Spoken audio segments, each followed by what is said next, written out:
बता दें, भारत के प्रधान न्यायाधीश CJI DY चंद्रचूड़ ने कहा कि संवैधानिक लोकतंत्र में कॉलेजियम सहित कोई भी संस्था परिपूर्ण नहीं है और इसका समाधान मौजूदा व्यवस्था के भीतर काम करना है। न्यायमूर्ति चंद्रचूड़ ने supreme court bar association SCBA की ओर से यहां आयोजित संविधान दिवस समारोह में कहा कि न्यायाधीश वफादार सैनिक होते हैं जो संविधान लागू करते हैं। संविधान सभा ने 26 नवंबर 1949 को संविधान अपनाया था और इस दिवस को वर्ष 2015 से पहले तक विधि दिवस के रूप में मनाया जाता था, लेकिन 2015 से इसे संविधान दिवस के रूप में मनाया जाता है। वहीं कॉलेजियम के मुद्दे पर प्रधान न्यायाधीश ने कहा, अंत में कॉलेजियम के बारे में आलोचना मैंने सोचा था कि मैं आखिरी चीज के लिए सर्वश्रेष्ठ आरक्षित रखूंगा। संवैधानिक लोकतंत्र में कोई भी संस्था परिपूर्ण नहीं है, लेकिन हम संविधान के मौजूदा ढांचे के भीतर काम करते हैं।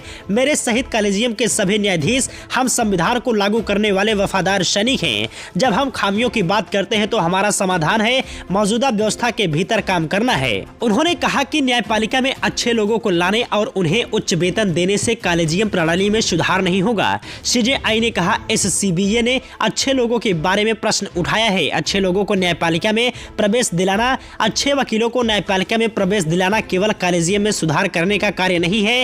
न्यायाधीश बनाना इससे जुड़ा नहीं है कि कितना वेतन आप न्यायाधीशों को देते हैं। आप न्यायाधीशों को कितना भी अधिक भुगतान करें, यह एक दिन में एक सफल वकील की कमाई का एक अंश होगा।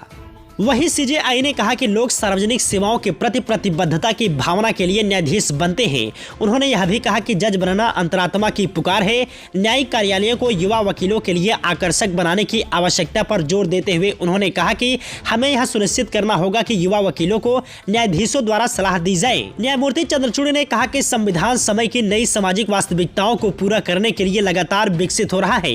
उन्होंने कहा कि आम नागरिकों को न्याय दिलाने के मिशन में न्यायपालिका और बार समान हितधारक हैं। न्यायमूर्ति चंद्रचूड़ ने कहा, न्यायिक प्रक्रिया में हमारे नागरिकों को विश्वास इस बात से भी निर्धारित होता है कि हम कितने कुशल हैं। जिस तरह से हम अपने न्यायिक संस्थाओं में अपने काम को व्यवस्थित करते हैं, ऐसा न केवल उन महत्वपूर्ण निर्णयों के संबंध में है जो हम देते हैं, बल्कि नागरिकों के लिए भी अंततः मायने रखता है कि उनके मामले की सुनवाई अदालत द्वारा की जाती है।